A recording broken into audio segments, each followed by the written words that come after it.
हाँ, आज भी हम लोग प्रीवियस ईयर का क्वेश्चन करते हैं, समझ गए, और आप लोग अटेम्प्ट करते जरूर जाइएगा। चलिए तो स्टार्ट करते हैं क्वेश्चन को। क्या है पहला क्वेश्चन, ये 2000 में पूछ रखा है आईआईटी में कि let the vectors A B C D be such that A B C D चार क्या है वेक्टर है, इस तरह है कि A cross B cross C cross D. तो ए क्रॉस बी का मतलब क्या हुआ, एक वेक्टर आएगा ए क्रॉस बी। इसी तरह सी क्रॉस डी क्या आएगा, एक वेक्टर आएगा। और दो वेक्टर का क्रॉस जीरो वेक्टर होने का मतलब क्या है कि दोनों वेक्टर क्या हो जाना चाहिए, कोलिनियर हो जाना चाहिए, यानी कि साइन थीटा का वैल्यू जीरो हो जाना चाहिए। इसके मतलब कि ये और ये कैसा होना चाहिए, जो ये वेक्टर आएगा और ये जो वेक्टर आएगा दोनों का जो रिलेशन एंगल बनेगा वो क्या बनेगा, 0 डिग्री का। समझ गए बात, दोनों का एंगल क्या बनेगा, 0 डिग्री, तभी जीरो वेक्टर आ पाएगा। हाँ, वेक्टर क्रॉस वेक्टर जीरो होने का मतलब क्या है, थीटा का जीरो हो जाना। Let P1 P2 be planes determine the pair of the vectors AB and CD। अच्छा, जो P1 P2 जो प्लेन बना है, समझ गए, वो पेयर ऑफ वेक्टर्स यानी कि उसका होगा AB और CD से बन रखा है, समझ गए। वो क्या बनेगा इससे मतलब नहीं है, बस बोल रखा है कि पेयर से बना रखा है AB से और CD से। तो इसके मतलब क्या हुआ कि A क्रॉस B एक पेयर और C क्रॉस D एक पेयर, दोनों के बीच में एंगल कितना बना है, 0 डिग्री। इसका मतलब क्या हुआ, प्लेन के बीच एंगल कितना बना है, 0 डिग्री का। क्योंकि प्लेन का एंगल बनने का मतलब क्या है, नॉर्मल का एंगल बनना, समझ गए, नॉर्मल का एंगल बनना। और तो अपना आंसर 0 ही हो गया। हाँ, P1 P2 का ऐसे भी सोच लीजिए, क्या बोल रखा है कि A क्रॉस B और C क्रॉस D, 0 होने मतलब A क्रॉस B बाहर की तरफ जाएगा और C क्रॉस D भी क्या जाएगा बाहर, तो नॉर्मल दोनों क्या हो गया, बाहर की तरफ हो गया, तो 0 डिग्री ही बनेगा।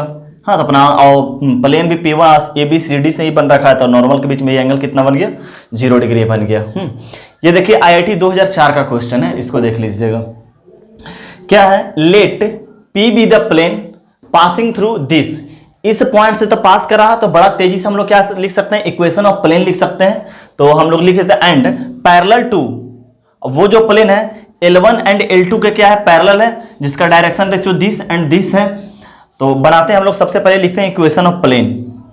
इक्वेशन ऑफ प्लेन क्या आ जाएगा अपना, equation of plane A x-1 plus B y-1 plus C z-1 is equal to 0 and this plane is parallel to L1 and parallel to L2।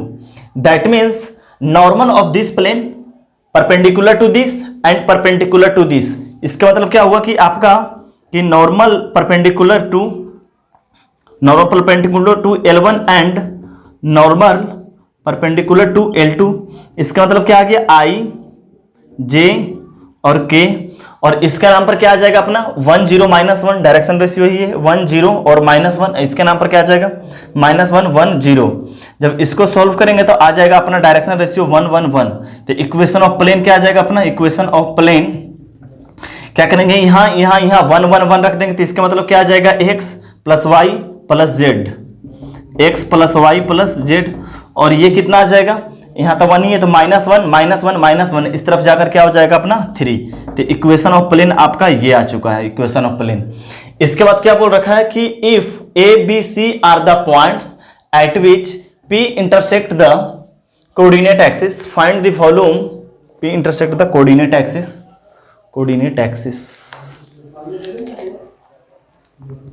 इसे P ऐसे ही दे रखा होगा शायद, पता नहीं P क्या दे रखा, कि A B C are points at which P intersect the coordinate axis, find the volume of tetrahedron whose vertices are A B C। तो बोला है टेट्राहेड्रॉन का ये निकालने के लिए, और ये जो है P intersect the coordinate axis, और सब कितना A B C क्या कर रहा है, कोऑर्डिनेट एक्सिस को कट कर रहा है। तो कोऑर्डिनेट एक्सिस को कट करने का मतलब क्या है कि प्लेन का इक्वेशन क्या लिख लीजिए, इंटरसेप्ट फॉर्म में लिख लीजिए। तो इंटरसेप्ट फॉर्म में क्या हुआ, डिवाइडेड 3 ऑन बोथ साइड, तो क्या आ जाएगा x/3 y/3 और z/3 इज इक्वल टू क्या आ गया 1। इसके मतलब कोऑर्डिनेट एक्सिस के मतलब क्या हो गया कि अपना जो है कि A B और C पे क्या कर गया, कट कर गया। तो इस टेट्राहेड्रॉन का वॉल्यूम निकालने के लिए बोल रखा है, और इसको कोऑर्डिनेट एक्सिस को कट करने वाला P पॉइंट है, जहां पर सब इंटरसेक्ट कर गया, जो ओरिजिन से बन रखा है। तो ये मान लेते हैं अपना क्या आ गया ओरिजिन, और ये अपना क्या आ गया A जो हो गया 3, 0, 0। ये मान लेते हैं y एक्सिस जो हो गया 0, 3, 0, और ये हो गया C जो 0, 0, 3 से बन गया। तो इसका वॉल्यूम पूछ रखा है कि वॉल्यूम ऑफ टेट्राहेड्रॉन क्या होगा, कोऑर्डिनेट एक्सिस ये हो गया। तो हम लोग वॉल्यूम जानते होंगे कि टेट्राहेड्रॉन का क्या होता है कि 1/6 और जो कोटर्मिनस एजेज वेक्टर होता है टेट्राहेड्रॉन का, तो कोटर्मिनस एजेज क्या हो जाएगा, एपी एक वेक्टर, एक फिर हो जाएगा बीपी एक वेक्टर, एक हो जाएगा सीपी ये एक वेक्टर। तो अपना 3 वेक्टर हो गया। तो तीनों का डिटर्मिनेंट ओपन कर लेते हैं, समझ गए। तो तीनों का डिटर्मिनेंट ओपन करने का मतलब क्या आ गया आपका कि 1/6 और एपी का क्या हो जाएगा, एपी 300 इस तरफ बीपी में मतलब क्या हो गया 030 इसी तरह आ जाएगा 003 तो प्लस माइनस प्लस आंसर सिर्फ इससे आ जाएगा। तो क्या हो जाएगा 1/6 और ये क्या आ जाएगा, ये कवर 9 3 27। तो आंसर कितना आ गया, ये 9 मरतबे और ये 2 मरतबे। तो आंसर क्या आ गया 9/2 अपना आंसर आ गया। हाँ चलिए नेक्स्ट क्वेश्चन करते हैं। हाँ देखिए ये क्वेश्चन आपका IIT 2005 पूछ रखा था। क्या है क्वेश्चन कि a variable plane at a distance 1 unit from the origin, मतलब कि क्या कि एक प्लेन है जो ओरिजिन से 1 यूनिट की दूरी पर है। वो प्लेन क्या है वो अपने को नहीं पता। हाँ एक प्लेन है जो ओरिजिन से 1 यूनिट की दूरी पे है और वो जो है कोऑर्डिनेट एक्सिस को कट करता है। तो कभी भी अगर प्लेन कोऑर्डिनेट एक्सिस को कट करता है तो आप इंटरसेप्ट फॉर्म लिखें। तो वो कोऑर्डिनेट एक्सिस क्या किया, एबीसी पे कट किया और जिसका सेंट्रॉइड बना उस ट्रायंगल का, जो कोऑर्डिनेट एक्सिस कट करेगा तो वो ट्रायंगल बन जाएगा। उसका जो सेंट्रॉइड है वो XYZ है of the triangle ABC satisfy, ये रिलेशन को सेटिस्फाई करता है क्योंकि सेंट्रॉइड दे रखा है। देन वैल्यू ऑफ के, तो आपको कुछ तो दिया नहीं है तो इक्वेशन ऑफ प्लेन लिखिए और किसके फॉर्म में लिखिए आप, इंटरसेप्ट फॉर्म में लिखिए। हाँ तो क्या हो गया, लेट इक्वेशन ऑफ प्लेन क्या आ गया बेटा, x/a y/b और z/c इज इक्वल टू क्या आ गया 1, जिसमें कि अगर पूछा जाए x इंटरसेप्ट यानी कि जो a होगा वो a 0 0, b जो होगा वो 0 b 0 और जो c होगा वो 0 0 और c हो जाएगा। हाँ जो कोऑर्डिनेट एक्सिस को क्या किया, कट किया। आपको सेंट्रॉइड दे रखा है XYZ यानी कि सेंट्रॉइड जो दे रखा है तो तीनों ट्रायंगल का आप सेंट्रॉइड निकाल सकते हैं, चाहे बना ही लेते हैं, ट्रायंगल भी बना ही लेते हैं हम लोग।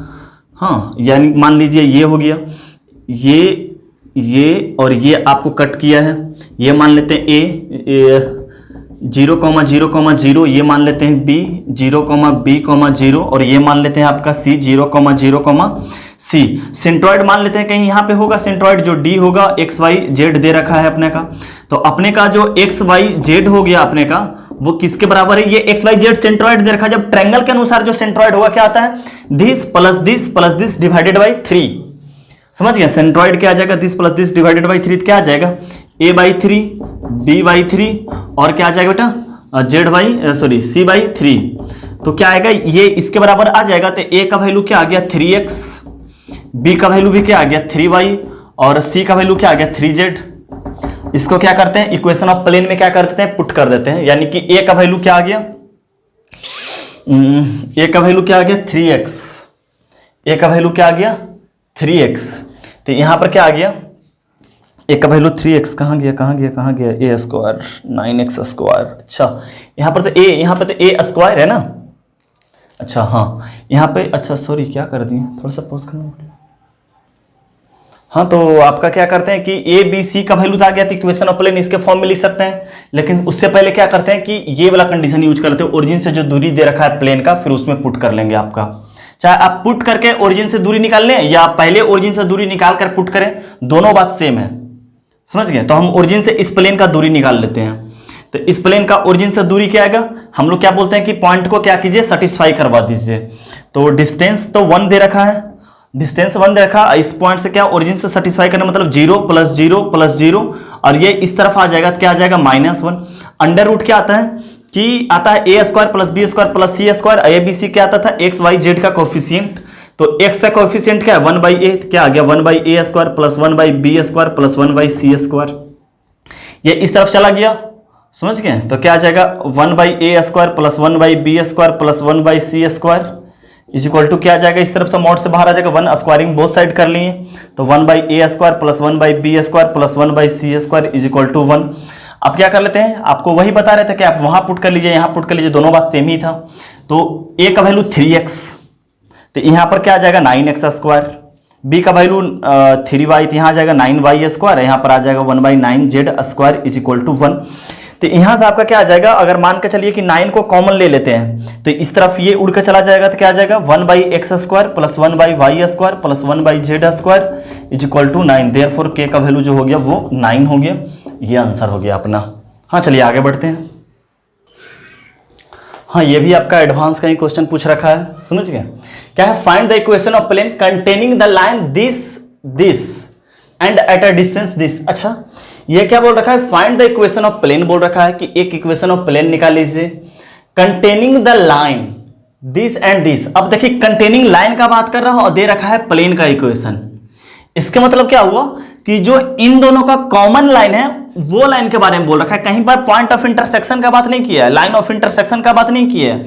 ये बोल रखा है कि एक प्लेन है जो कंटेनिंग लाइन बोल रहा है, इस प्लेन और इस प्लेन से मिलकर बन रखा है। इसके मतलब ये कॉमन वाला लाइन है, हाँ, जो आपको ये बता रखे हैं, हाँ ये वाला कॉमन लाइन, हाँ इन दोनों से प्लेन।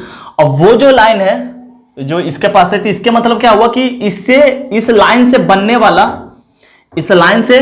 बनने वाला जो प्लेन है वो कंटेन करता है इस लाइन को। तो इस लाइन का सबसे पहले क्या निकालेंगे, सबसे पहले इक्वेशन ऑफ प्लेन लिखने के लिए क्या करेंगे, इस लाइन से बन रखा है, हाँ जो इस लाइन से मान के चलिए ये प्लेन बन रखा है, इस प्लेन का जो इक्वेशन होगा वो क्या आ जाएगा,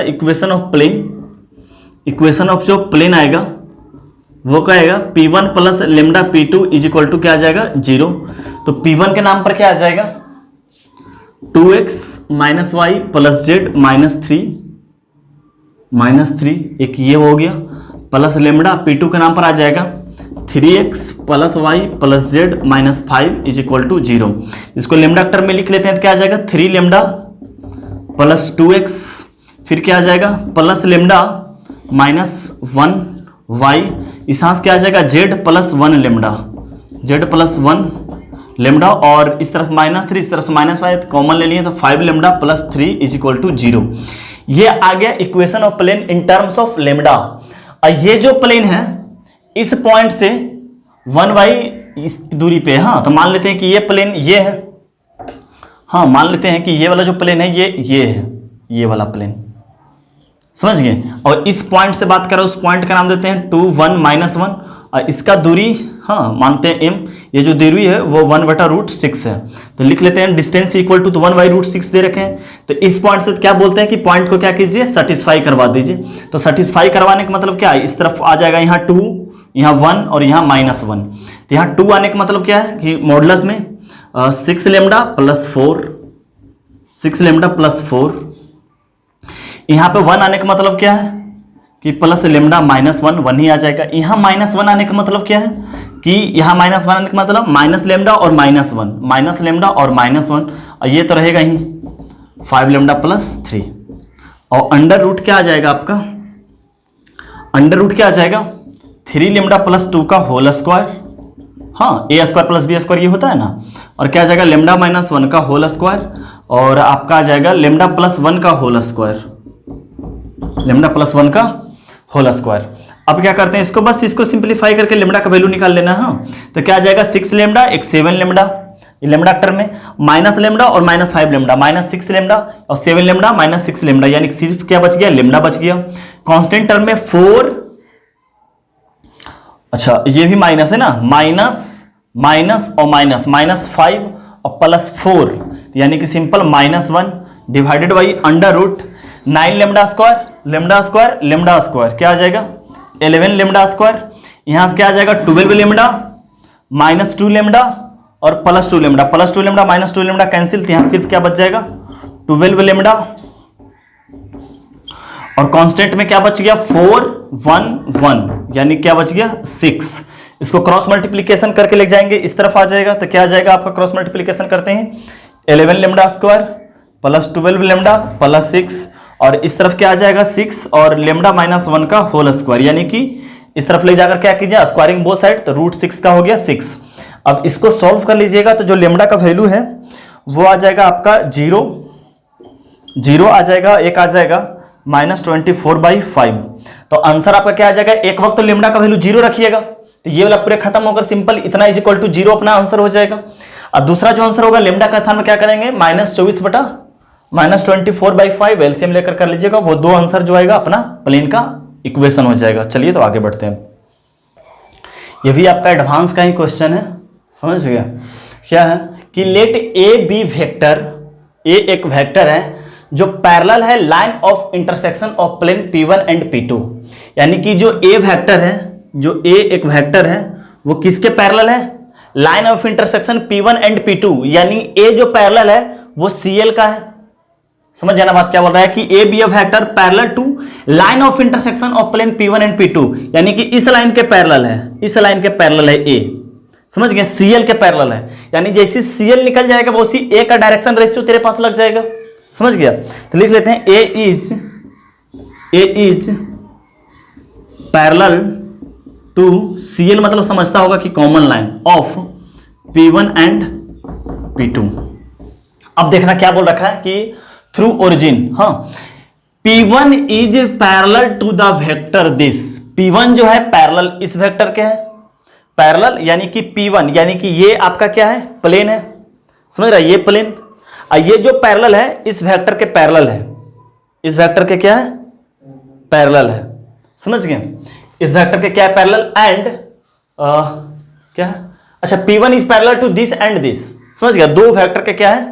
पैरेलल है। तो बताना कि P1 का इक्वेशन क्या आएगा, P1 का नॉर्मल क्या आएगा, बता सकते हैं कि P1 जो है इसके एक वेक्टर दिस और एक वेक्टर दिस इसके पैरेलल है, यानी P1 का नॉर्मल इस पर भी परपेंडिकुलर, P1 का नॉर्मल इस पर भी परपेंडिकुलर। ये दिख रहा है आपको? ये दिख रहा कि एक वेक्टर ये और एक वेक्टर ये इसके क्या है? पैरेलल है प्लेन के। तो प्लेन का जो नॉर्मल होगा दोनों पर क्या आएगा? परपेंडिकुलर। तो प्लेन का नॉर्मल दोनों पर परपेंडिकुलर, यानी कि क्रॉस कर लेंगे, हाँ, YJ के लगा कर लेंगे। इसी के बाद P2 is parallel to this and this. समझ गया ये भी बात। और तो P1 एंड P2 निकालते हैं सबसे पहले। समझ गया, P1 एंड P2 यानी कि जो कॉमन निकलेगा वो क्या, कॉमन लाइन जो निकलेगा वो N1 क्रॉस N2 से निकलेगा। ये तो पहले से याद है अपने को। समझ गए। अब N1 N2 यानी कि N1 जो है, यानी कि N1 जो P1 का नॉर्मल है वो परपेंडिकुलर है, वो परपेंडिकुलर है आपका 2J और 3K, यानी कि 0I पैरेलल जो है वो 0 2 3 के है। एंड N1 ही है जो परपेंडिकुलर है आपका, वो इसके भी है 0 4 -3, 0 4 और -3 पे। समझ गए। तो N1 जो आपका आ जाएगा वो आ जाएगा IJ के 0 2 3 0 4 -3। समझ गए, यही तो है। तो आपका ये आ जाएगा सॉल्व करने के बाद -18 0 0। तो -18 मतलब क्या आएगा कि 18 को आप -18 को ही कॉमन ले लीजिए, कहता है 1 0 0। ये आ गया N1, यानी प्लेन 1 का है जो N1 ये आ गया, हाँ, प्लेन का P1 का डायरेक्शन, नॉर्मल का डायरेक्शन रेशियो। अच्छा, नॉर्मल 2 का बात करते हैं। नॉर्मल 2 जो है परपेंडिकुलर लिख लेते, उतना कौन लिखता है। नॉर्मल 2 जो है वो परपेंडिकुलर इस पे है और इस पे है। नॉर्मल 2 परपेंडिकुलर टू दिस, इसके मतलब IJ और K। परपेंडिकुलर टू इसके मतलब J और K है, इसके मतलब क्या आ गया 0 1 -1। और I और 3J है, कि इसके मतलब 3 3 और 0। जब इसको सॉल्व कीजिएगा आप लोग तो आ जाएगा 3 -3 इसके मतलब क्या आ गया कि 1 -1 -1। ये बात क्लियर है। तो अपना क्या आ गया, प्लेन 1 का नॉर्मल ये, प्लेन 2 का नॉर्मल ये।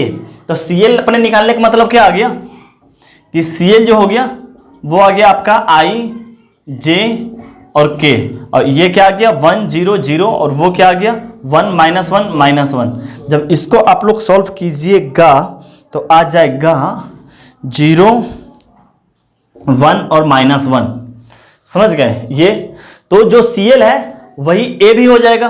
तो A वेक्टर हमारा क्या बन गया, वो Cl के पैरेलल है ना, तो A हमारा क्या बन गया 0I + J और -K। तो पूछ रखा है angle between A and this. समझ गए। तो इसको मान लेते हैं, चलिए B मान लेते हैं, इसको मान लेते हैं B। तो कभी भी दो वेक्टर के बीच में अगर एंगल पूछता है तो हम सीधा cos थीटा बराबर जानते हैं A.B divided by magnitude of A magnitude of B। तो cos थीटा अपना क्या आ जाएगा, cos थीटा बराबर क्या आ जाएगा A.B। A.B का मतलब 2 का मल्टीप्लाई 0 से, तो 0 हो गया, 1 का मल्टीप्लाई 1 से तो 1 ही हो जाएगा, और -2 का मल्टीप्लीकेशन -1 से तो क्या आ जाएगा, +2 ही आ जाएगा। और इसका 414 इसका 011, हाँ इसका आ जाएगा 011, समझ गए।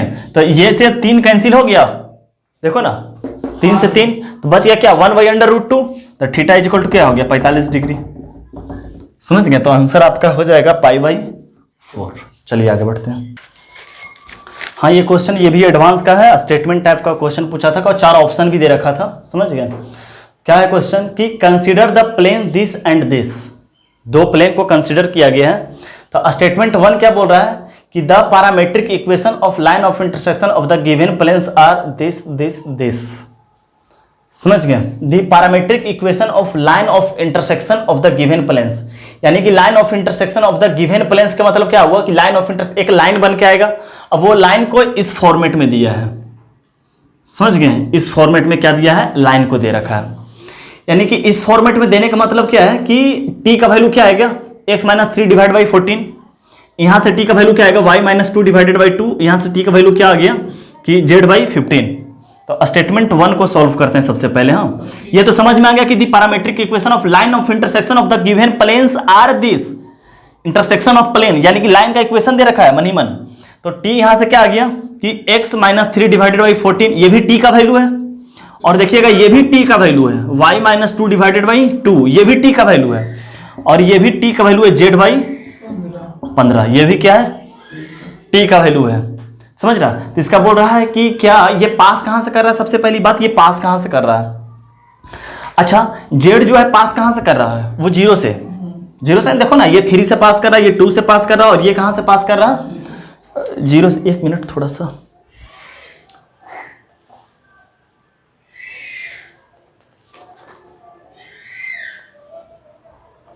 y + 1 है, यहां पे 1 है, समझ गए, यहां पे 1 है,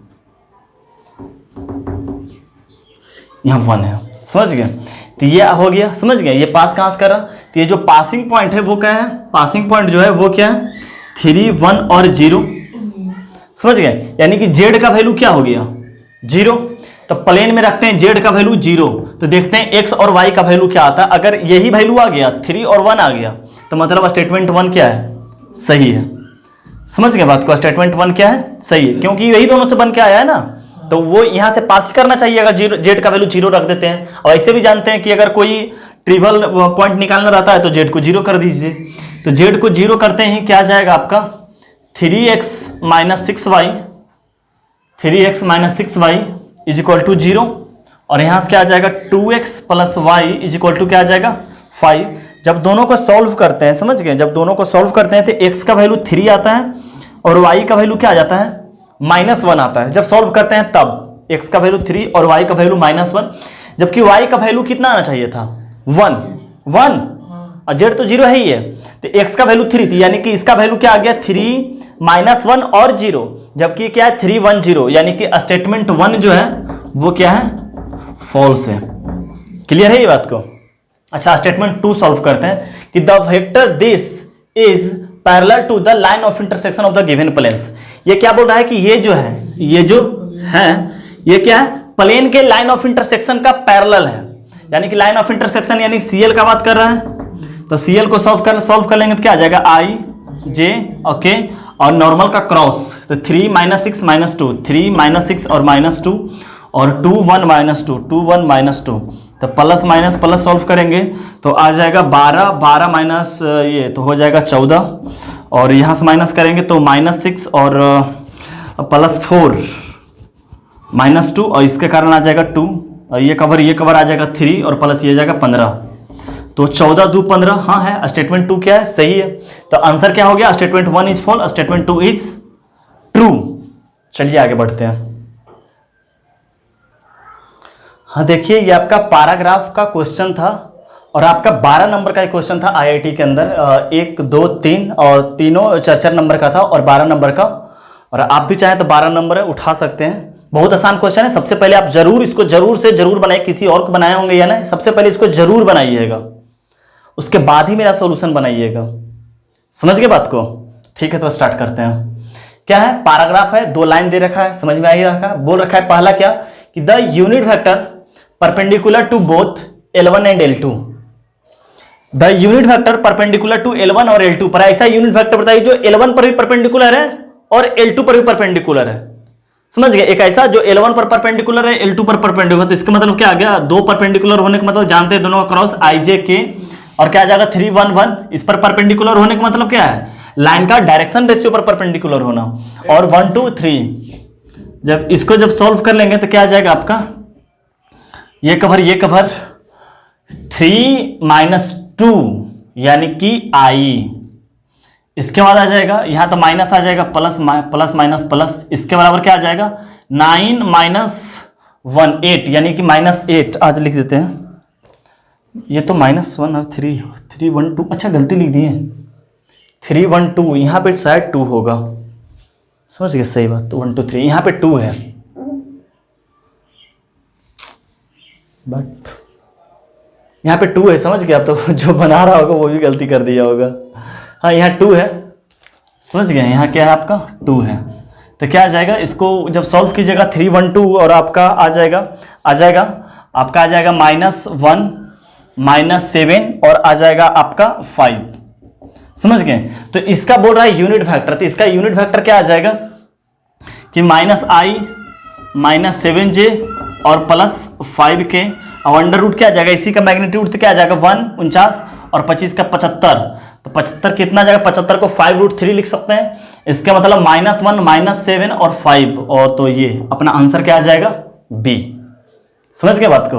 इसके बाद क्या बोल रहा था, shortest distance between L1 and L2, L1 L2 के बीच शॉर्टेस्ट डिस्टेंस क्या होगा, तो डिस्टेंस बराबर फार्मूला हम लोग जानते होंगे कि डिस्टेंस बराबर क्या होता है, फार्मूला कि पॉइंट माइनस पॉइंट, यानी पॉइंट माइनस पॉइंट याद होगा, पॉइंट माइनस पॉइंट यानी मतलब कि B - A dot with P cross Q, ऐसे याद होगा, और divided by magnitude of P cross Q, यानी P क्रॉस Q का मतलब यही वाला, हाँ इसी का ये बात कर रहा, यूनिट वेक्टर इसका बात कर रहा, क्योंकि P क्रॉस Q क्या करेंगे, इसी को P क्रॉस Q करेंगे, और पॉइंट माइनस पॉइंट का मतलब क्या हुआ B - A, तो पॉइंट इसका हो गया, B का जो पॉइंट है वो हो गया 2 - 2 और 3, 2 - 2 और 3, 2 - 2 और 3, और जो A का पॉइंट आ गया, -1 -2 और -1, तो इसका मतलब क्या आ गया कि यही है ना, 2 - 1, तो क्या आ जाएगा माइनस इतना, तो ये प्लस बन जाएगा और बन जाएगा 3,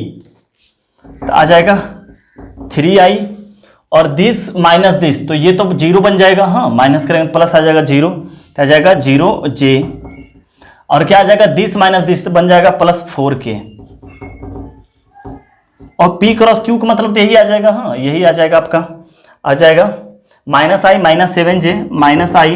7J और +5K, और डिवाइडेड बाई यही आ जाएगा 5√3 कर लेते हैं सीधा, आंसर क्या है 75 में दिया हुआ है कि 5√3 में ही है, तो आपका क्या आ जाएगा 5√3, तो क्या आ जाएगा, यहां से क्या आ जाएगा -3 0 और 20 यानी 17/5√3, आपका आंसर आ जाएगा D, समझ गए। इसके बाद क्या है कि द डिस्टेंस ऑफ पॉइंट इतना from the plane passing through the point this and whose normal is perpendicular to this and this, यानी क्या बोल रहा है कि द डिस्टेंस 1 1 1 से पूछ रखा है, डिस्टेंस 1 1 1 से पूछ रखा है, और प्लेन यहां से पास कर रहा और नॉर्मल है इस पे, तो मतलब कि डायरेक्शन रेशियो ऑफ प्लेन जो हो गया यही हो गया -1 -7 और 5, और पास कर रहा है इससे, समझ गए। तो आप लोग निकाल ही लीजिएगा, बहुत आसान है, और आंसर आ जाएगा आपका C। इक्वेशन ऑफ प्लेन कैसे लिख लीजिएगा, ax + 1 और पास करा तो डायरेक्शन रेशियो ये हो गया -1 -7 और 5, तो आ जाएगा, हाँ बहुत ही आसान है क्वेश्चन।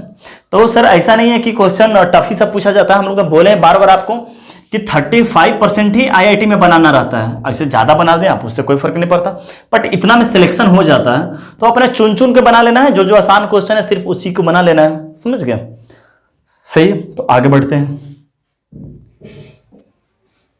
इसको भी आपको अटेम्प्ट जरूर करना है, आपका 2013 का क्वेश्चन है, मैच ऑफ द कॉलम का है, और ऑप्शन भी आपको 4 देखा है कि कौन कौन आंसर होता है, और बहुत ही आसान क्वेश्चन है, और बड़ा ही 10 सेकंड में बनने वाला क्वेश्चन है, समझ गया 10, हाँ बताओ, और क्या क्वेश्चन पढ़ने में जो टाइम लगे बनाने में क्या जाता है टाइम, हाँ क्या लिख रखा है, consider the lines this and this. हाँ, दो लाइन को कंसिडर किया है, and the plane this and this, यानी कि जो कंसिडर किया है दो लाइन है और दो प्लेन है। क्वेश्चन यहां तक complete. Let x plus b y plus c z equal to, एक प्लेन को माना है, ये तो प्लेन दिया हुआ था, एक प्लेन को माना है जो कैसे बना है, be the equation of plane passing through the point of intersection of line this and this.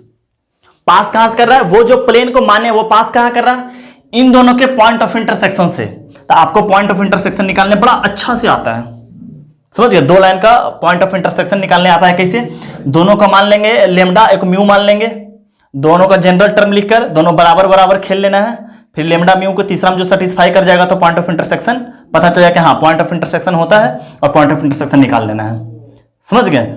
लेकिन क्वेश्चन वाला बहुत चालाक है, उसे बनाएंगे ही नहीं। हाँ, बट पॉइंट ऑफ इंटरसेक्शन आपको निकालने आता है, ये बता दें कि वहां से क्या करता है, ये जो प्लेन है वहां से क्या करता है, पास करता है। तो प्लेन का इक्वेशन निकलने के लिए एक तो पास करता है, एक डायरेक्शन रेशियो चाहिए। अब देखना डायरेक्शन रेशियो पास कर रहा कि point of intersection L1 L2 से क्या कर रहा, पास कर रहा, and perpendicular to P1 and P2। इसका जो डायरेक्शन रेशियो आएगा वो किससे आएगा, P1 और P2 पर क्या है, परपेंडिकुलर है।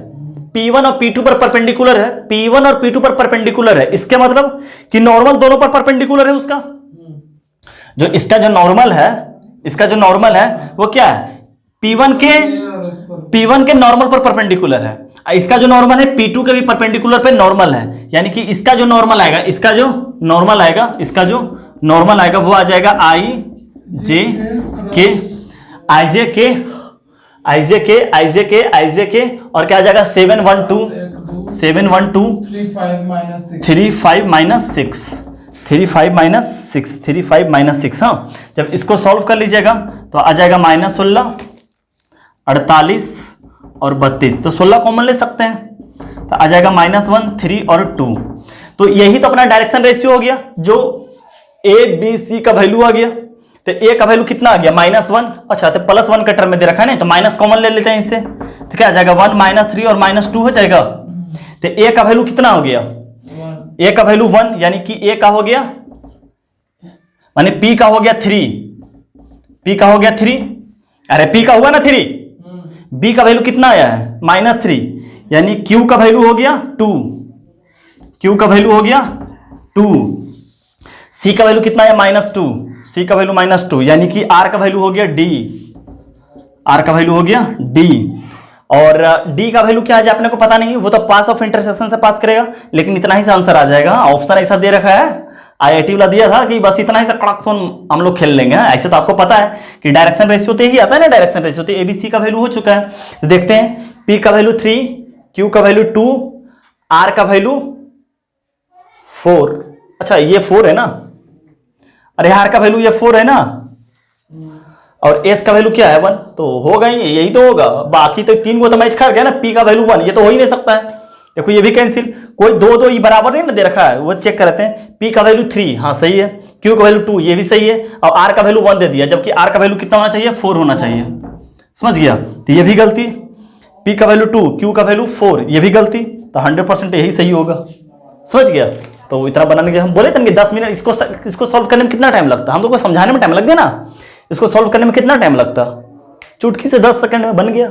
आगे आपका 4 नंबर, हाँ 4 नंबर 5 नंबर 6 नंबर पता नहीं कितना नंबर का था। हाँ चलिए तो आगे बढ़ते हैं। हाँ देखिए क्वेश्चन क्या है कि दी प्लेन y-2z, हाँ ये भी एक प्लेन है, y-2z एक प्लेन है, rotates through a right angle about it's line of intersection with this. इसके लाइन ऑफ इंटरसेक्शन से क्या करता है कि राइट एंगल क्या कर जाता है, 90 डिग्री पर क्या कर जाता है, मूव कर जाता है, समझ गए। तो बना लेते हैं कि लाइन ऑफ इंटरसेक्शन होने का मतलब क्या, दो प्लेन कहीं पे इंटरसेक्ट कर रहा होगा, समझ गए बात। तो ये एक प्लेन और एक ये प्लेन, समझ गए बात को, यही अपना क्या हो गया, लाइन ऑफ इंटरसेक्शन हो गया। तो क्या बोल रहा है, दी प्लेन दिस रोटेट, ये प्लेन तो रोटेट करता है, समझ गए। ये जो प्लेन है ये क्या करता है, मान लेते हैं ये P1 प्लेन है और ये क्या है P2 प्लेन है। तो P1 के नाम पर मानते हैं क्या है कि ले लेते हैं कि रोटेट तो ये किया है ना, तो आप P1 इसको मान लीजिए y + z = 0 और P2 = इसको मान लीजिए y minus 2z is equal to 0। तो क्या करता है कि the plane this rotates through a right angle, समझ गए, लाइन ऑफ इंटरसेक्शन। तो इससे इससे समझ गए, ये जो लाइन है थोड़ा सा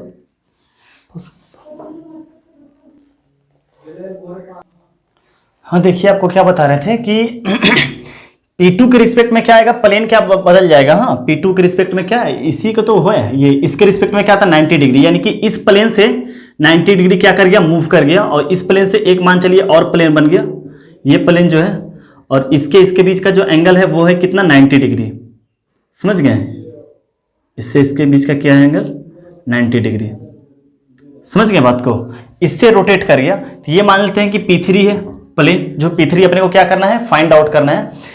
तो P3 क्या हो जाएगा कि ये जो बनाई लाइन ऑफ इंटरसेक्शन से तो बना ही है, क्योंकि इसी के रिस्पेक्ट में तो बदलेगा। तो P3 का निकालने का मतलब क्या आ गया, P1 plus lambda P2 is equal to क्या आ जाएगा 0, समझ गए। तो P1 के नाम पर क्या आ जाएगा आपका, P1 के नाम पर y प्लस जेड आ जाएगा ना, y plus z plus lambda. P2 का नाम पर क्या आ जाएगा, y minus 2z is equal to क्या आ जाएगा 0।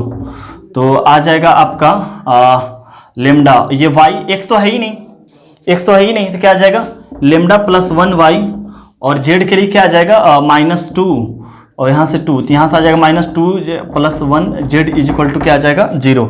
ये आ गया इक्वेशन ऑफ प्लेन। अच्छा, इक्वेशन ऑफ प्लेन क्या है कि इन दोनों P2 और जो ये प्लेन आया इसके बीच का एंगल कितना बना है 90 डिग्री, यानी P3 यानी कि ये और P2 इसका नॉर्मल के बीच में 90 डिग्री बना होगा, समझ गए। तो दोनों का डॉट क्या कर लेते हैं, 0 कर लेते हैं, समझ गए। तो दोनों का डॉट, इसका डायरेक्शन रेशियो का डॉट, समझ गए, इसका डायरेक्शन रेशियो का डॉट और इसका डायरेक्शन रेशियो का डॉट क्या आ जाएगा 0।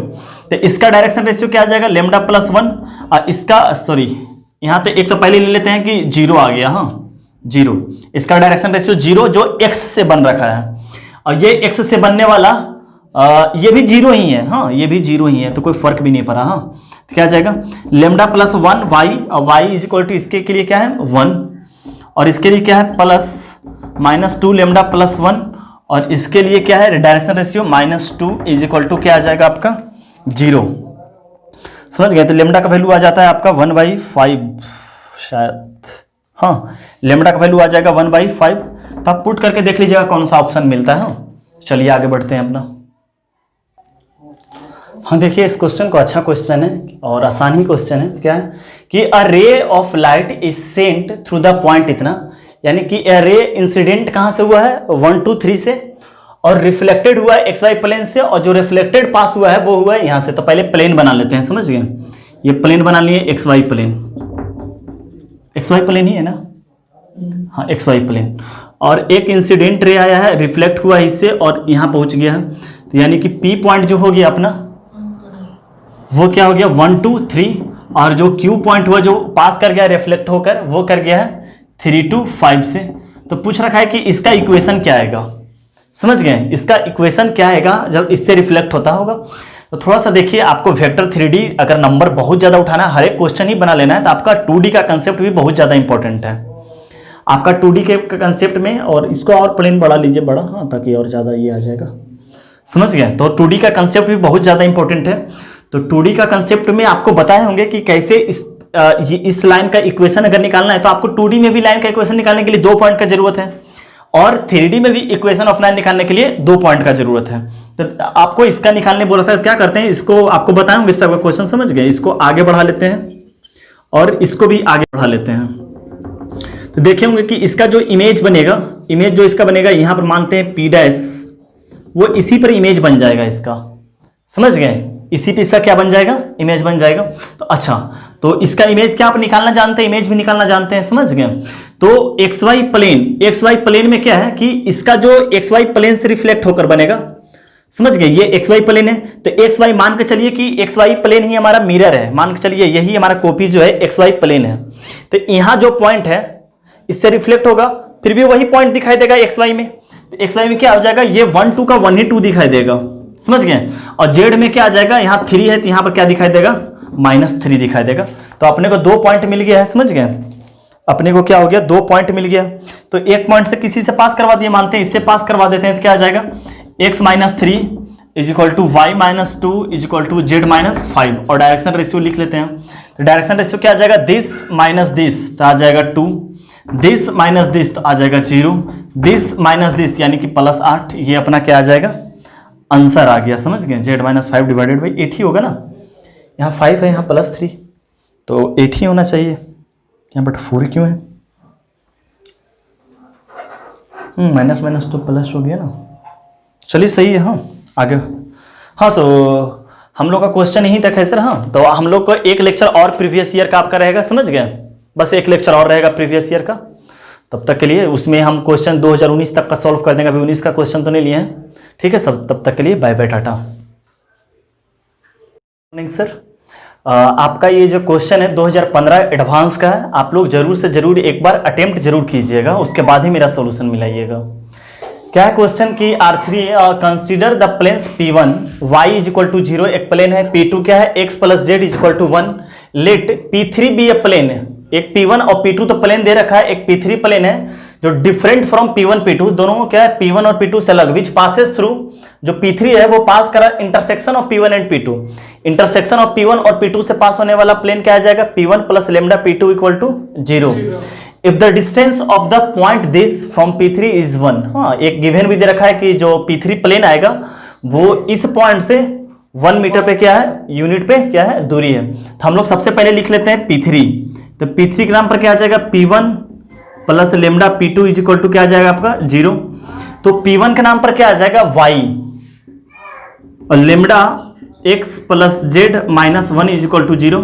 तो आप लोग एक चालाकी कर लीजिए, लेमडा से बचने के लिए क्या कर लीजिए, y को पहले लिख लीजिए, समझ गए। क्या कर लीजिए, P2 यहां लगा लीजिए और P1 यहां लगा लीजिए, ताकि लेमडा कम रहे, आपका कैलकुलेशन ज्यादा आसान हो जाएगा, समझ गए। तो इसको अब क्या कर लेते हैं, P2 के नाम पर क्या आ जाएगा, x plus z minus 1 plus lambda y is equal to क्या आ जाएगा आपका 0। तो P3 जो अपना बनकर आएगा x का नाम पर तो x ही हो जाएगा, lambda y plus z minus 1 is equal to 0। ये आपका आ गया P3। ये क्या बोल रहा है कि डिस्टेंस फ्रॉम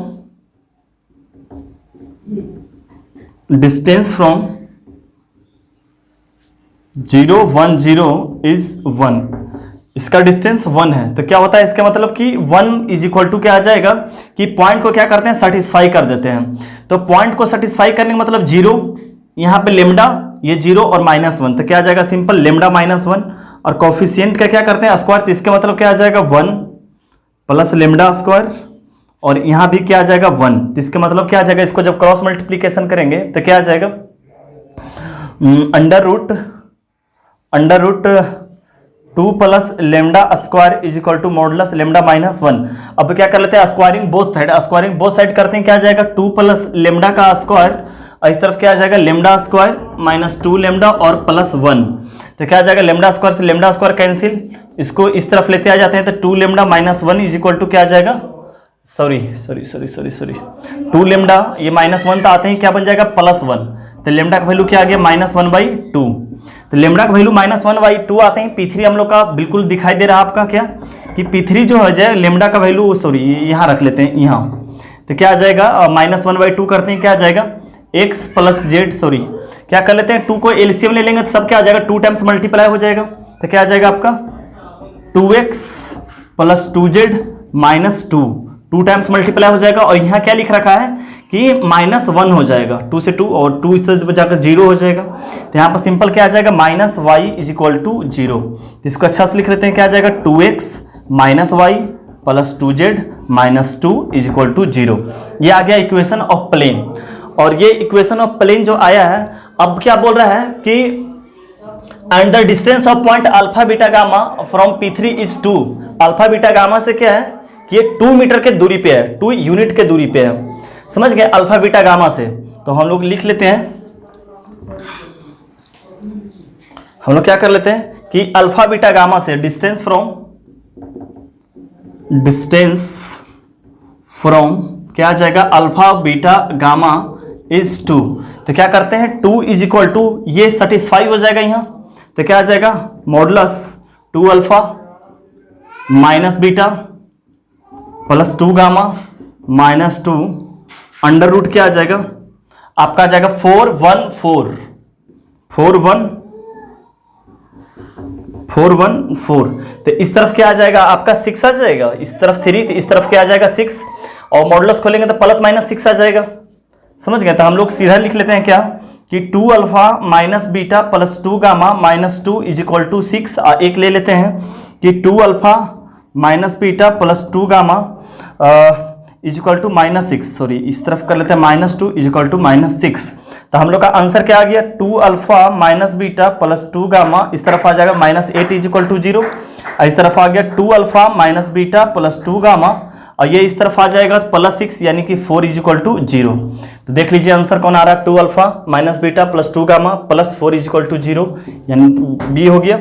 इसके बाद 2 अल्फा माइनस बीटा 2 गामा और माइनस 8 इज इक्वल टू 0, ये दोनों अपना क्या हो गया आंसर। चलिए नेक्स्ट क्वेश्चन कर। हाँ देखिए क्वेश्चन ये भी 15 का ही क्वेश्चन है, एडवांस का ही है सारा क्वेश्चन। क्या लिख रखा है कि in R3 let L be a straight line passing through the origin. एक L नाम का स्ट्रेट लाइन है जो ओरिजिन से क्या कर रहा है पास कर रहा है। Suppose that all the points on L are at a constant distance from two planes P1 and P2। Let M be the locus of foot of perpendicular drawn from the points L to the plane P1. Which of the following?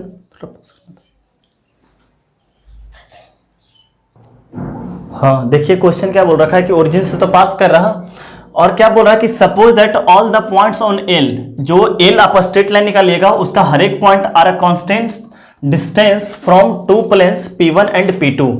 जैसे देखिए आपका मान के चलिए ये आपका P1 plane है, समझ गए? ये प्लेन क्या है P1 और ये आपका है P2, और इसी के बीच में क्या कर रहा है समझिएगा कि एक स्ट्रेट लाइन लाई कर रहा है, समझ गए? और वो इसके बीच में देखिएगा ये आपका स्ट्रेट लाइन है, समझ गए? ये जो है आपका स्ट्रेट लाइन है, और ये स्ट्रेट लाइन ऐसा है, यही एक स्ट्रेट लाइन ऐसा है कि इसका कोई भी अगर पॉइंट उठाते हैं तो इस प्लेन से और इस प्लेन से एक कांस्टेंट दूरी पे है, समझ गए? और कांस्टेंट दूरी पर ये कोई भी इस पर से कोई भी पॉइंट, इसके मतलब क्या हो गया कि जो लाइन होगा वो CL होगा, कॉमन लाइन होगा P1 एंड P2 का।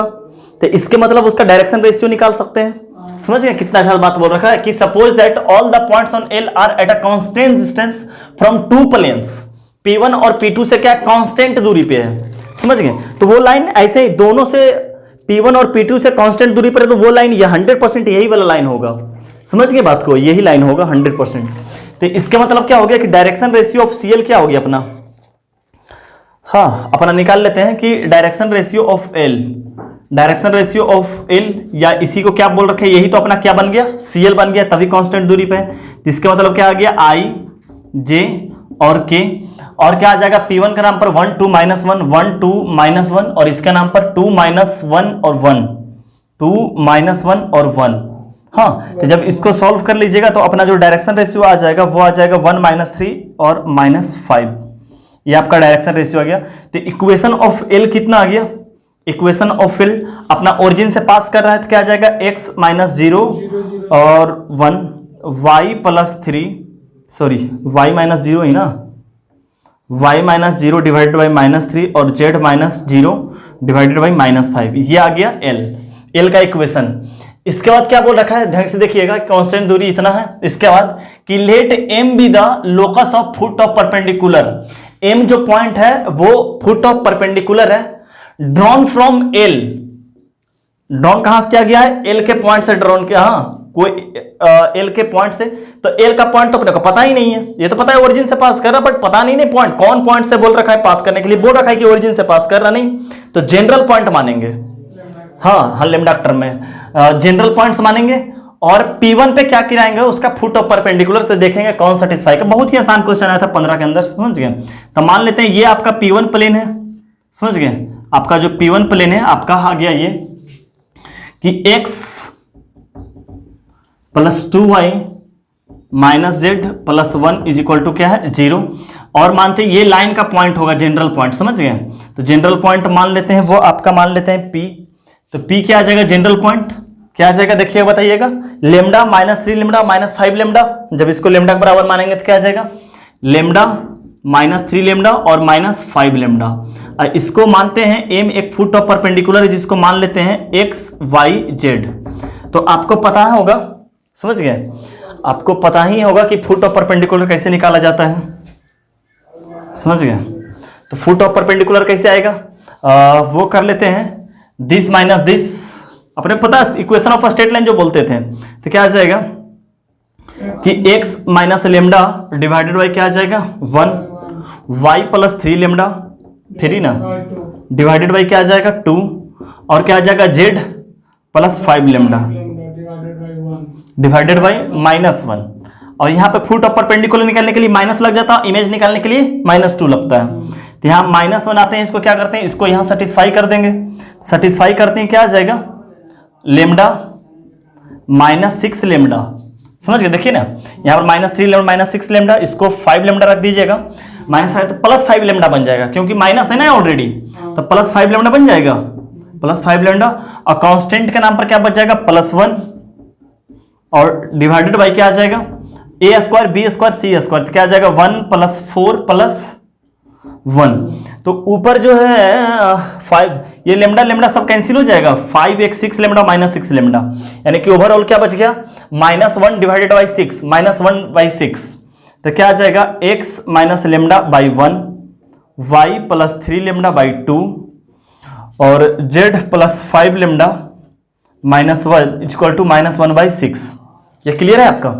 अब क्या करते हैं, लेमडा का वैल्यू निकालते हैं। क्या आ जाएगा x minus lambda by 1 equal to -1/6, y plus 3 lambda by 2 equal to -1/6, और आपका आ जाएगा z plus 5 lambda divided by -1 equal to -1/6। तो अब सब क्या करते हैं, अपना लेमडा टर्म में सबका वैल्यू निकाल लेते हैं, समझ गए बात को। लेमडा टर्म में सबका क्या करते हैं, वैल्यू निकालते हैं, सबका वैल्यू क्या क्या आता है। तो अब x का वैल्यू यहां से क्या आ जाएगा, क्योंकि अपने फुट ऑफ परपेंडिकुलर है, x y z तो है, तो यहां से x का वैल्यू क्या आ जाएगा, ये 1 इस तरफ मल्टीप्लाई आ गया तो -1/6, x इक्वल टू इस तरफ प्लस आया तो लेमडा -1/6, ये x का वैल्यू हो गया।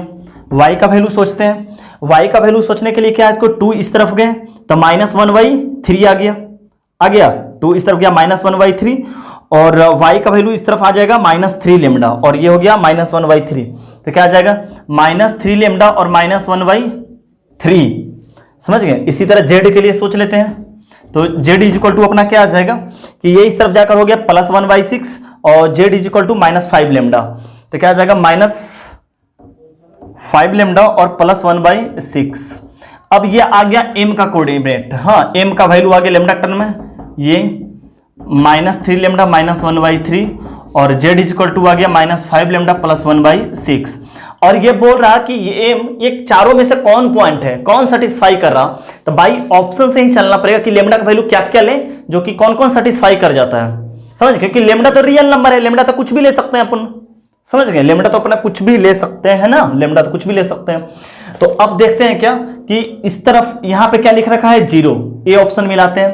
तो 0 लाने के लिए यहाँ पे क्या करना पड़ेगा 1/6 रखना पड़ेगा, सोचो ना ऐसे ही कि यहाँ पे 0 लाने के लिए लेमडा का वैल्यू क्या रखना पड़ेगा 1/6, तो 1/6 रख लेते हैं।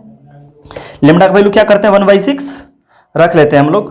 तो लेमडा का वैल्यू 1/6 रखते हैं, क्या आ जाएगा, यहाँ पे चमकने क्या लगेगा, यहाँ पर तो 0 चमका आपको, लेमडा का वैल्यू 1/6 रखें, लेमडा का वैल्यू 1/6 रखते हैं, यहाँ कितना बन जाएगा 3 और 1/6, तो यहाँ पर कितना आ गया, और 3 तो ऊपर है ना, -1/2 आ गया, -1/2, और यहाँ पे क्या है -1/3, तो ओवरऑल कितना बन जाएगा 6, यहाँ पर -3 और -2 -5/6, तो -5/6 भी है।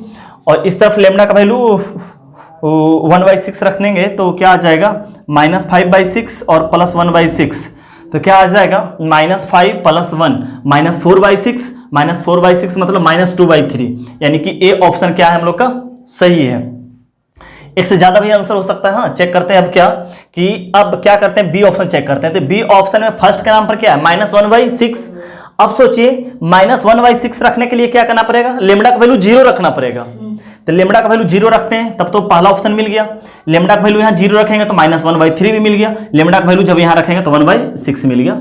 और इसी तरह सोच लीजिए कि अगर बीच में 0 है, ऐसे भी सोच सकते हैं कि यहाँ पर -5/6 कैसे आएगा या बीच में 0 कैसे आएगा, तो इन दोनों ऑप्शन नहीं सेटिस्फाई कर पाता है। आप लोग चेक कर सकते हैं कि बीच में 0 कैसे आएगा, सोचो कि लेमडा कैसा वैल्यू क्या रखेंगे कि 0 आ जाए बीच में, समझ गए बात को। तो यहाँ पे 0 लाने के लिए आपको रखना पड़ेगा कि ताकि +1/3 आ जाए। हाँ, तो आप लोग सोचते रहना, समझ गए, आप लोग सोचते रहना, तब तक हम आगे बढ़ते हैं। चलिए ठीक है। हाँ देखिए, ये आपका 2018 का क्वेश्चन है। आपका 16 और 17 का क्वेश्चन ऑलरेडी करवा चुके हैं। समझ गए बात को, आपका एडवांस का क्वेश्चन करवा चुके हैं 16 और 17 का। हाँ देखिए क्या है कि let P be a point in the first octant, जहां पर x y z तीनों पॉजिटिव होता है उसको बोला जाता है फर्स्ट ऑक्टेंट। आप लोग बुक में होगा, पढ़ लीजिएगा थ्योरी, समझ गए। Whose image Q in the plane x + y = 3 lies on the z axis. देखिए क्या है कि P एक पॉइंट है जो फर्स्ट ऑक्टेंट में है, उसका इमेज बन रहा है Q जो z एक्सिस पे है। समझ गए। अच्छा, जो ब्रैकेट वाली बात लिख रखा है वो सिर्फ प्लेन को डिफाइन कर रखा है, जो बिल्कुल सत्य बात है। बोल रखा है कि the line segment PQ is perpendicular to the plane this and the mid point of PQ lies in the, सिर्फ प्लेन को डिफाइन कर रखा है। बशर्ते जो क्वेश्चन है बोल रखा है let P be the point in the first whose Q image Q in the lies on the z axis. समझ गए। देखिए हम लोग बनाते हैं क्या किया, और साथ ही साथ let the distance of P from x axis, जो P पॉइंट है जो x एक्सिस से 5 दूरी पर है, if r is the image of P in xy plane, और साथ ही साथ r भी इमेज है xy प्लेन का। हाँ, देन PR का लेंथ क्या है, तो सबसे पहले क्या बनाते हैं कि P का जो इमेज है P इज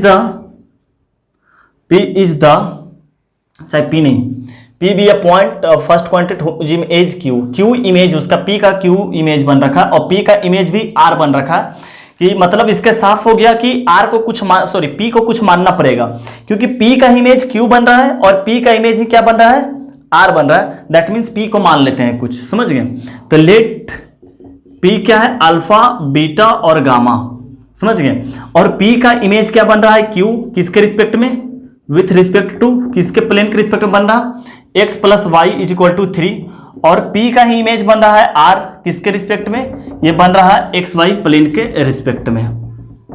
समझ गए बात को, XY प्लेन के रिस्पेक्ट में क्या बन रहा, P का इमेज Q बन रहा और P का इमेज R भी बन रहा। तो हम दोनों को सॉल्व कर लेते हैं। समझ गए बात को, दोनों को क्या करते हैं, तो सबसे पहले XY प्लेन बना लेते हैं। तो आपको बताए होंगे कि जैसे P को तो मान लिए अल्फा बीटा गामा, समझ गए।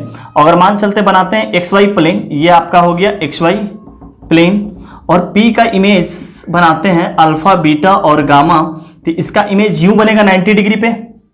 समझ गए। तो क्या बोलते हैं, अगर XY प्लेन, आपको पिछला क्लास में बता रखे कि अगर XY प्लेन है, समझ गए, XY प्लेन है तो X और Y का कोऑर्डिनेट एज इट इज रह जाएगा, बदलेगा कौन, तो माइनस गामा आ जाएगा ये मिरर के साथ। अगर देखिएगा, हाँ समझ रहे हैं, देखिए ये XY प्लेन है, क्या करते हैं, इसका मान चलिए ये पॉइंट, हाँ ये पॉइंट, तो इसका इमेज क्या बनेगा, इस तरफ नीचे की ओर बनेगा इस पॉइंट का इमेज। तो XY प्लेन में क्या होगा कि X और Y एज इट इज वही रह जाएगा।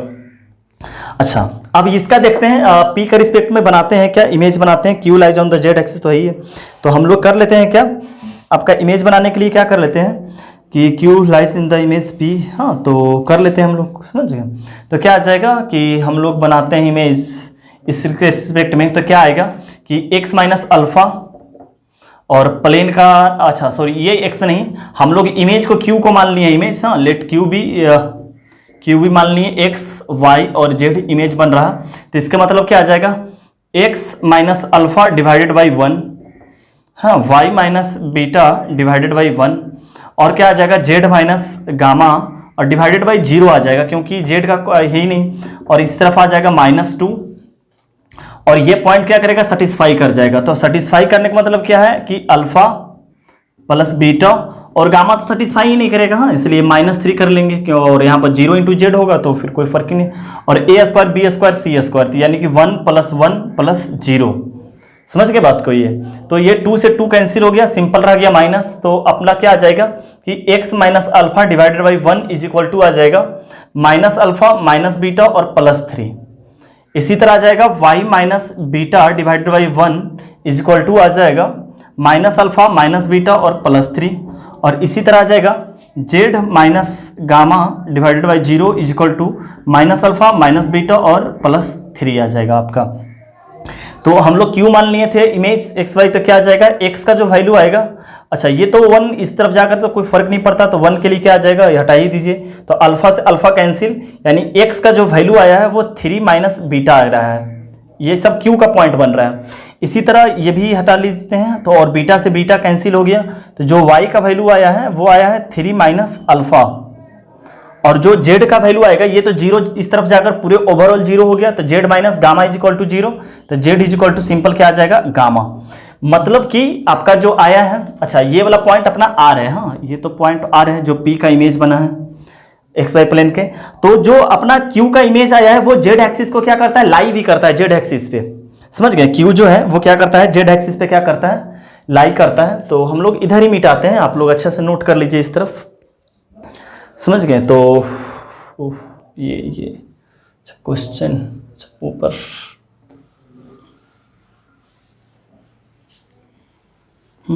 तो जो q का पॉइंट आ गया है वो क्या आ गया हम लोग का 3 माइनस बीटा और 3 माइनस अल्फा, और क्या आ गया z is equal to gamma. इसके मतलब क्या आ गया कि z के नाम पर क्या आ गया, सिंपल गामा आ गया, ये हो गया। अच्छा ये जो पॉइंट है q जो पॉइंट है वो क्या करता है, z एक्सिस को क्या करता है, लाई करता है। तो z एक्सिस को लाई करने का मतलब क्या हो गया कि z एक्सिस का जो पॉइंट होगा वो क्या होगा, कुछ भी 0,0, गामा हो जाएगा, क्योंकि जो पॉइंट हम लोग मान रखे हैं वो क्या है, अल्फा बीटा और गामा, समझ गए। तो ये 0 हो गया, ये 0 हो गया, और ये क्या आ जाएगा, गामा बराबर आ जाएगा, समझ गए। तो क्या आ जाएगा कि जैसे ही ये 0 बराबर आएगा तो बीटा का वैल्यू क्या आ गया 3, अल्फा का वैल्यू भी क्या आ गया 3, और गामा का वैल्यू क्या आ जाएगा, गामा के बराबर ही आ जाएगा। ये बात समझ में आ गया, क्योंकि ये क्या है, जेड एक्सिस को लाई करता है। लाई करने मतलब ये जेड एक्सिस को सेटिस्फाई करेगा तो क्या आ जाएगा, इसके बराबर 0, इसके बराबर 0, और गामा बराबर क्या आ जाएगा गामा, और पॉइंट था अल्फा बीटा गामा। तो अब क्या करते हैं कि अल्फा बीटा का वैल्यू आ गया, इसका मतलब पी का जो पॉइंट आ गया वो क्या आ गया 3 और गामा, अल्फा बीटा गामा। अच्छा अब जो बोल रखा है क्या कि ये जो p का डिस्टेंस है वो z एक्सिस से क्या है, x एक्सिस से क्या है 5 है, तो x एक्सिस का जो भी पॉइंट होगा वो क्या आ जाएगा, x एक्सिस का पॉइंट अल्फा 0 0, ये आ जाएगा अल्फा 0 0। तो इसका मतलब क्या आ गया, गामा का वैल्यू क्या आ गया 0, समझ गए, गामा का वैल्यू क्या आ गया आपका 0।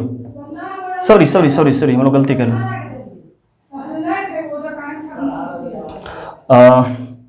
ये आपका x एक्सिस का पॉइंट आ गया, इसके बीच का डिस्टेंस जो है वो दे रखा है आपको 5, तो इसके बीच का डिस्टेंस क्या आ जाएगा 5 इज इक्वल टू, हाँ ये x एक्सिस के बीच क्या आ जाएगा अल्फा माइनस 3 का होल स्क्वायर, सॉरी अल्फा का नाम पर तो 3 ही ले लेते हैं ना, हाँ तो यहाँ पर 3 ही हो जाएगा अल्फा का नाम पर, समझ गए। तो क्या आ जाएगा 3 माइनस 3 का होल स्क्वायर आ जाएगा, 0 हो गया, 0 माइनस 3 का होल स्क्वायर 9 आ जाएगा, और इस तरफ क्या आ जाएगा गामा का होल स्क्वायर आ जाएगा। हाँ तो स्क्वायरिंग बोथ साइड करते हैं, क्या आ जाएगा 9 plus gamma square is equal to क्या आ जाएगा 5, तो gamma square is equal to क्या आ गया, इस तरफ जाकर -4, ये तो गलती हो गया,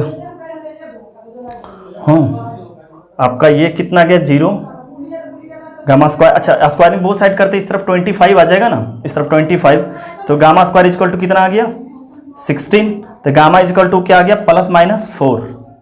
तो हम लोग का जो पी पॉइंट पूरी तरह से आ चुका है वो क्या आ गया आपका पी पॉइंट 3 और +-4 आ चुका है, समझ गए। तो पी आर का डिस्टेंस पूछ रखा है, पी आर का डिस्टेंस, ये डिस्टेंस आपका पूछ रखा है कि क्या होगा। तो ये डिस्टेंस निकालने के लिए क्या आएगा कि पी आर का डिस्टेंस इज इक्वल टू क्या आ गया, दिस माइनस दिस का होल स्क्वायर 0 ही हो जाएगा, दिस माइनस दिस का होल स्क्वायर 0 ही हो जाएगा, और दिस माइनस दिस का होल स्क्वायर -2 गामा का होल स्क्वायर, यानी कि 4 गामा का स्क्वायर।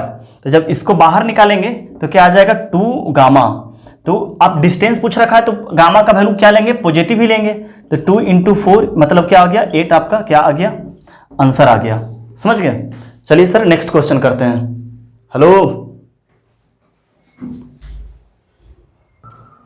हाँ देखिए ये भी क्वेश्चन आपका 18 का एडवांस का है, समझ गए, जो बहुत ही आसान क्वेश्चन आया था कि 2 प्लेन दे रखा है और बोला है कौन सा स्टेटमेंट क्या है हम लोग का सही स्टेटमेंट है, समझ गए। थोड़ा सा मिला लेते हैं कि आंसर क्या है इसका।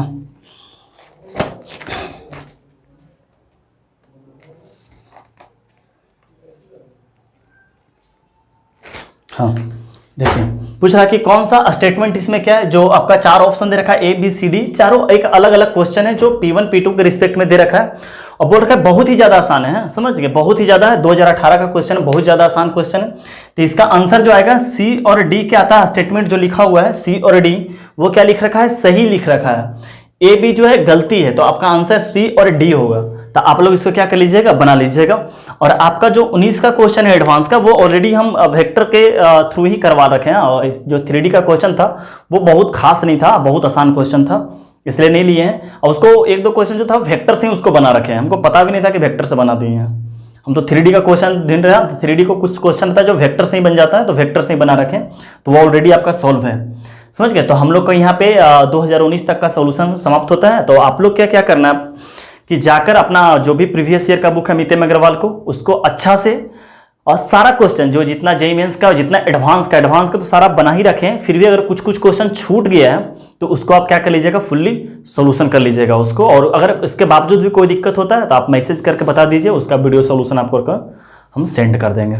ठीक है सर, तो कल नया चैप्टर हम लोग स्टार्ट करते हैं, तब तक के लिए बाय बाय, टाटा।